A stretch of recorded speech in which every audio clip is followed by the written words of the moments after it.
Firman Tuhan hari ini adalah diambil dari kitab Efesus pasal 1 ayat 13 sampai 14. Efesus pasal 1 ayat 13 sampai 14. Penulis akan membacakannya buat kita. Di dalam Dia kamu juga, karena kamu telah mendengar firman kebenaran, yaitu Injil keselamatanmu, di dalam Dia kamu juga ketika kamu percaya, dimeteraikan dengan Roh Kudus yang dijanjikannya itu. Dan Roh Kudus itu adalah jaminan bagi kita sampai kita memperoleh seluruhnya, yaitu penebusan yang menjadikan kita milik Allah untuk memuji kemuliaannya. Amin. Mari kita mengakui iman kita, Yesus adalah Kristus, anak Allah yang hidup. Yesus adalah Kristus, anak Allah yang hidup.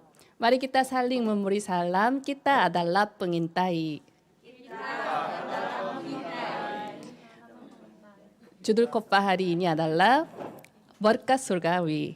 Bacaan hari ini diambil dari Efesus pasal 1 ayat 13 sampai dengan 14. Ketika Rasul Paulus memulai kitab Efesus, pertama-tama dia mengatakan berkat surgawi, yaitu segala berkat rohani di dalam surga yang diberi Allah Tritunggal Maha Kudus. Mereka yang mengalami berkat tersebut dapat menjalani kehidupan penuh dengan milik Tuhan tanpa peduli segala persoalan, peristiwa, dan situasi mereka. Oleh sebab itu, pada bagian awal dari kitab Efesus, Paulus menekankan bahwa pertama-tama kita harus menikmati berkat surgawi yang diberi Allah Tritunggal Maha Kudus di tengah situasi dan kondisi apapun. Allah Tritunggal Maha Kudus memberi berkat sebagaimana yang saya sampaikan berikut ini. Allah Bapa memilih kita sebelum dunia dijadikan dan menentukan kita sebagai anak-anak Tuhan. Allah Anak inkarnasi, oleh darahnya kita beroleh penebusan, yaitu pengampunan dosa melalui penyaliban dan kebangkitan Yesus Kristus. Kita menjadi ahli-ahli waris sebagai berkat di dalam Kristus. Kita adalah harta yang paling berharga bagi Tuhan. Kita memiliki status dan otoritas sebagai ahli warisnya Tuhan yang paling berharga. Allah Roh Kudus menolong kita untuk dapat mengakui bahwa Yesus adalah Tuhan. Dalam 1 Korintus 12 ayat 3, karena itu aku mau meyakinkan kamu bahwa tidak ada seorang pun yang berkata-kata oleh Roh Allah dapat berkata terkutuklah Yesus. Dan tidak ada seorang pun yang dapat mengaku Yesus adalah Tuhan selain oleh Roh Kudus. Satu-satunya Roh Kudus menggerakkan hati kita, lalu kita dapat mengakui Yesus sebagai Tuhan dan menjadi anak-anak Tuhan. Allah Bapa merencanakan keselamatan kita.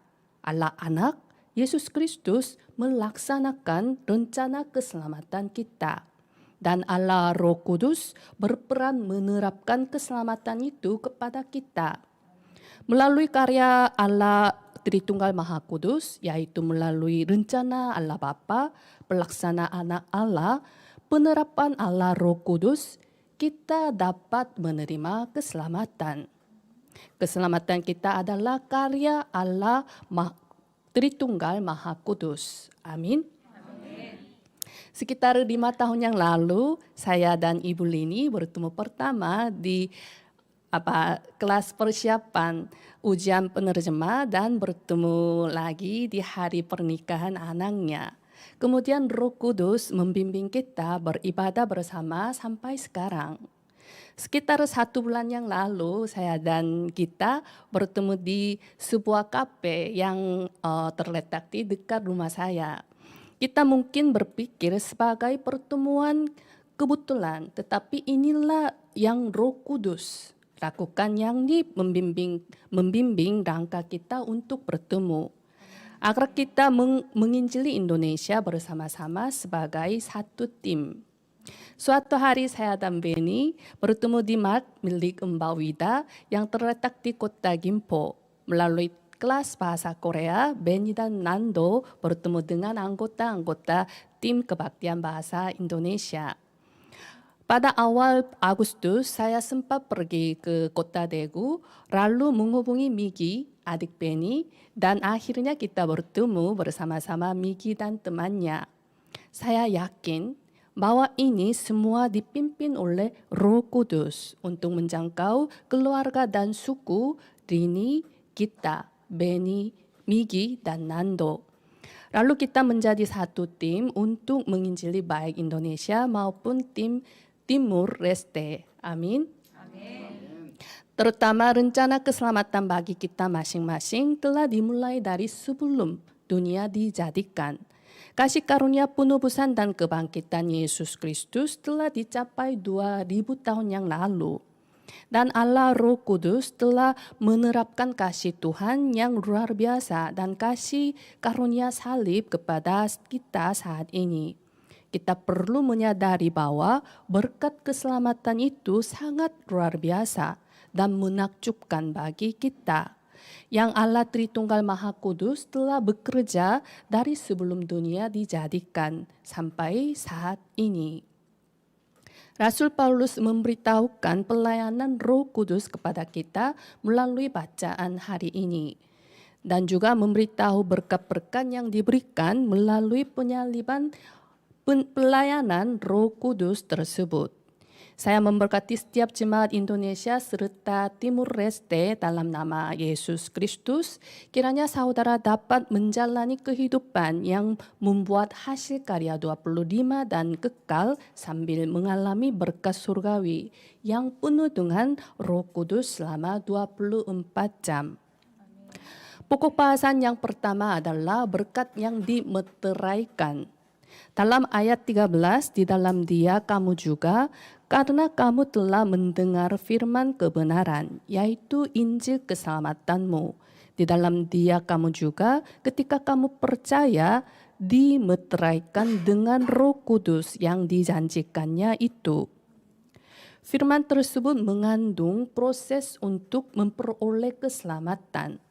Akhirnya sangat sederhana. Ketika kita mendengar firman kebenaran yaitu Injil keselamatan dan percaya, kita memperoleh keselamatan dengan iman dalam Yesus Kristus. Yang perlu kita lakukan hanyalah mendengar dan mempercayai Injil keselamatan yang diberikan melalui penebusan dan kebangkitan Yesus Kristus. Ini sama sekali bukan hasil dari pengalaman mistik, rajin menjaga hukum Taurat, atau usaha manusia, atau tindakan apapun. Namun, yang penting adalah bahwa ada seseorang yang menolong dalam mendengar dan mempercayai Injil keselamatan. Paulus menekankan bahwa Dia adalah Allah Roh Kudus. Karena ada karya Roh Kudus, memungkinkan kita mendengar dan mempercayai Injil. Dalam Yohanes pasal 16, Yesus memberitahu murid-muridnya secara terinci tentang pekerjaan Roh Kudus. Di antaranya ayat 13 mengungkapkan fakta bahwa Roh Kudus membuat kita percaya akan kebenaran Injil. Roh kebenaran, Ia akan memimpin kamu ke dalam seluruh kebenaran. Itu berarti Roh Kudus akan memimpin kita kepada kebenaran, yaitu Yesus Kristus. Saudara berada di sini, inilah bimbingan Roh Kudus. Roh Kudus membuat mereka percaya akan kebenaran Injil dicatat dalam Kisah Para Rasul 16 ayat 14. Seorang dari perempuan-perempuan itu yang bernama Lydia turut mendengarkan. Ia seorang penjual kain ungu dari kota Tiatira yang beribadah kepada Allah. Tuhan membuka hatinya sehingga ia memperhatikan apa yang dikatakan oleh Paulus.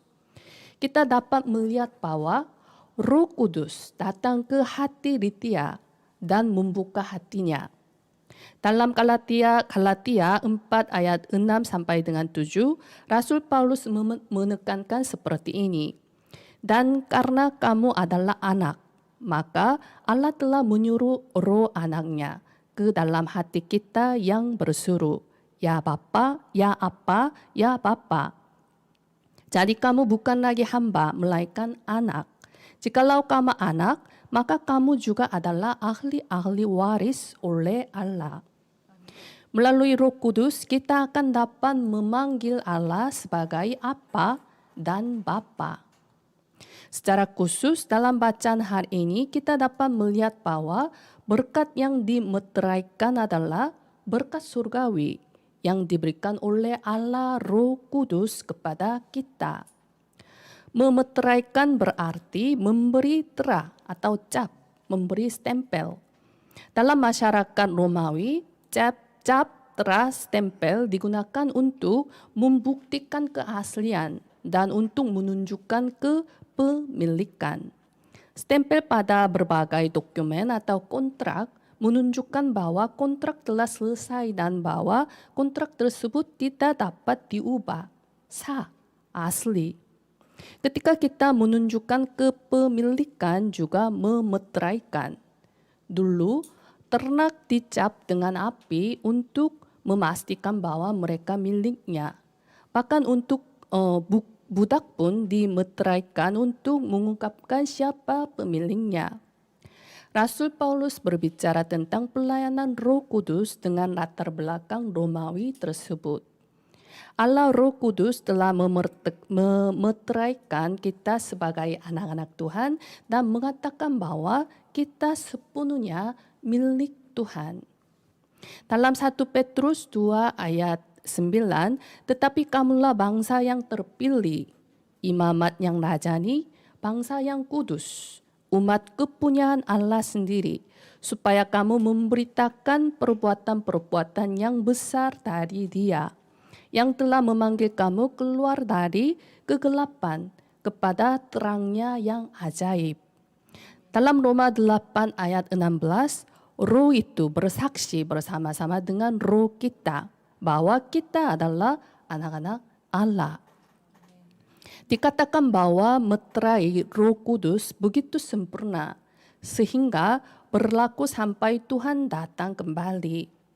Dalam Efesus 4 ayat 30, dan janganlah kamu mendukakan Roh Kudus Allah yang telah memeteraikan kamu menjelang hari penyelamatan. Kita telah dijamin sepenuhnya sampai hari kita bertemu Yesus lagi. Dasar kehidupan beriman adalah mulai dari berkat yang dimeteraikan. Karena kita sering kehilangan berkat ini, kita terus-menerus tertipu dan bergumul dengan persoalan dan peristiwa. Dalam Yesaya 43 ayat 1, tetapi sekarang beginilah firman Tuhan yang menciptakan engkau, hai Yakub, yang membentuk engkau, hai Israel, janganlah takut, sebab aku telah menebus engkau. Aku telah memanggil engkau dengan namamu, engkau ini kepunyaanku. Kita adalah milik Tuhan, kepunyaan Tuhan. Amin. Siapa yang dapat menipu kepunyaan Tuhan? Siapapun tidak pernah dapat begitu. Saya harap saudara secara nyata menikmati berkat surgawi yang dimeteraikan dengan Roh Kudus. Seorang teolog Amerika Serikat bernama Carl Henry berkata bahwa rahasia kehidupan kemakmuran tergantung pada reaksi Anda terhadap kuasa Tuhan. Saya memberkati setiap jemaat Indonesia serta Timur Leste dalam nama Yesus Kristus. Kiranya saudara dapat menjalani kehidupan sebagai orang yang tersisa, peziarah, penakluk, seiring dengan mengalami berkat surgawi di tengah situasi dan kondisi apapun karena iman terhadap kuasa Tuhan. Pokok bahasan yang kedua adalah berkat yang dijaminkan. Dalam ayat 14, dan Roh Kudus itu adalah jaminan bagian kita sampai kita memperoleh seluruhnya, yaitu penebusan yang menjadikan kita milik Allah untuk memuji kemuliaannya. Berkat surgawi lainnya yang diberikan Allah Roh Kudus kepada kita adalah berkat yang dijaminkan. Kata jaminan disebut arabon dalam bahasa Yunani yang merupakan istilah komersial pada saat itu. Ini mengacu pada uang muka dan uang jaminan saat menandatangani kontrak apapun. Ketika kita membeli rumah, kita memberi uang muka untuk meyakinkan kontraknya. Dengan demikian pula Tuhan telah memberi kita Roh Kudus untuk meyakinkan kita bahwa warisan surgawi dan berkat kehidupan kekal yang akan kita terima di masa depan sudah jelas. Buktinya adalah Roh Kudus berdiam dalam kita, memimpin kita, berkarya atas kita. Rasul Paulus berulang kali menekankan betapa pasti kita pasti memiliki berkat yang luar biasa tersebut. Dalam 2 Korintus pasal 1 ayat 22 memeteraikan tanda miliknya atas kita dan yang memberikan Roh Kudus di dalam hati kita sebagai jaminan dari semua yang telah disediakan untuk kita. Dalam 1 Korintus 3 ayat 16, tidak tahukah kamu bahwa kamu adalah bait Allah dan bahwa Roh Allah diam di dalam kamu. Fakta bahwa Roh Kudus berdiam di dalam kita menjaminkan kita bahwa hidup yang kekal telah diberikan kepada kita dan bahwa kita adalah umat kerajaan surga. Padahal jika kita tidak menikmati secara realitas, Roh Kudus berdiam, bimbingan Roh Kudus, karya Roh Kudus, kehidupan beriman kita akan ketawaran, layu. Jika begitu, kita akan tidak dapat melampaui tingkatan, batasan kita. Di Korsel, hujan turun begitu deras selama seminggu kemarin, sehingga menjadi masalah besar di mana-mana. Di mana-mana hujan deras menghancurkan, sedangkan hujan Roh Kudus dimanapun kita pasti membangun dan membaharui kita. Demikian juga kita harus mengalami hujan penuh dengan Roh Kudus. Ciri kehidupan yang dipenuhi Roh Kudus adalah semakin hari semakin baru. Mereka menjalani kehidupan beriman seumpama Raja Wali yang naik terbang dengan kekuatan baru.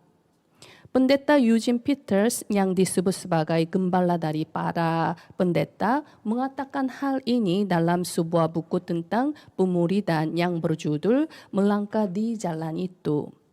Bagi mereka yang menuju ke surga, jalan yang sedang mereka tuju adalah surga. Bagi mereka yang menuju ke surga, tidak peduli apa yang terjadi sekarang. Pentingnya adalah mereka memiliki keyakinan bahwa mereka sedang berada di jalan itu. Jika mereka memiliki keyakinan, peristiwa atau masalah, persoalan apapun tidak menjadi masalah. Kita telah memiliki keluarga surgaan karena Allah Roh Kudus menjamin kita. Saya memberkati setiap jemaat Indonesia serta Timur Leste dalam nama Yesus Kristus. Kiranya saudara dapat menjadi platform, menara pengintai, antena untuk menyelamatkan masa depan seiring dengan mengalami berkat surgawi tanpa memblokir atau mengurung pribadi di tengah situasi dan kondisi apapun. Sebagai kesimpulan, kita membahas secara terinci apa berkat surgawi yang telah diberikan oleh Allah Tritunggal Maha Kudus.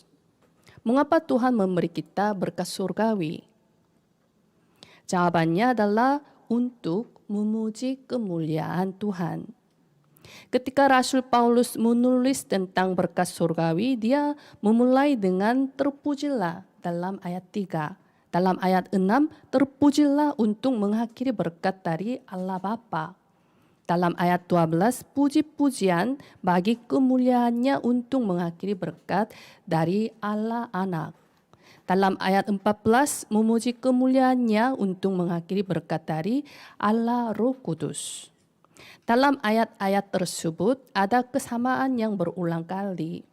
Itu adalah berkat surgawi telah diberikan kepada kita untuk memuji kemuliaan Tuhan. Dengan kata lain, seluruh hidup kita harus menjadi puji-pujian bagi kemuliaan Tuhan. Jika demikian, apa itu puji-pujian yang terbaik? Itu adalah memberitakan Injil yang telah kita terima dan juga menyaksikan berkat keselamatan yang luar biasa ini yang telah kita terima di ladang kita masing-masing. Karena berkat surgawi yang diberikan Allah Tritunggal Maha Kudus adalah berkat keselamatan saja. Ada sebuah buku berjudul Ritual. Buku ini ditulis oleh seorang ahli pemasaran bernama Shin Byung-chul. Sebuah subjudul adalah Bergeraklah dulu. Hati atau pikiran akan menyusul. Maksudnya apa? Ini untuk menekankan bahwa kekuatan tindakan lebih penting daripada yang saudara pikirkan. Jika saudara melakukan sekali saja, saudara akan ingin melakukan lebih banyak, sama seperti olahraga. Hal yang sama berlaku untuk memberitakan Injil. Jika saudara memberitakan Injil sekali saja, kemudian akan muncul jawabannya. Jangan ragu-ragu dalam memberitakan Injil seperti Hamlet. Kita harus berjalan lurus untuk penginjilan 237 bangsa dan 5.000 suku seperti Don Quixote. Saya memberkati setiap jemaat Indonesia serta Timur Leste dalam nama Yesus Kristus. Kiranya saudara dapat menjadi murid Kristus mutlak seperti Rasul Paulus yang memberitakan Injil dengan berani tanpa ragu-ragu, sambil menikmati berkas keselamatan dan berkas surgawi yang diberikan Allah Tritunggal Maha Kudus selama 24 jam. Mari kita berdoa. Kami mengucap syukur kepada Allah Tritunggal Maha Kudus, Allah Bapa yang memberi Injil, Allah Anak yang merupakan Injil, Allah Roh Kudus yang menolong kami percaya pada Injil. Kami bersyukur karena Allah Bapa memilih dan menentukan kami sebagai anak-anak Tuhan dan menyertai kami senantiasa. Kami bersyukur karena Allah Anak menyelesaikan masalah kami melalui penyaliban dan kebangkitan Yesus Kristus. Kami bersyukur karena Allah Roh Kudus selalu bersama kami sebagai penolong, penghibur, pembela. Kiranya kami dapat menjalani kehidupan sebagai platform, menara penginjil, dan antena untuk menyelamatkan kami pribadi, keluarga, kenalan, dan suku dan bangsa kami. Kiranya kami dapat hidup hanya untuk memuji kemuliaan Allah Tritunggal Maha Kudus. Kami berdoa dalam nama Yesus Kristus. Amin.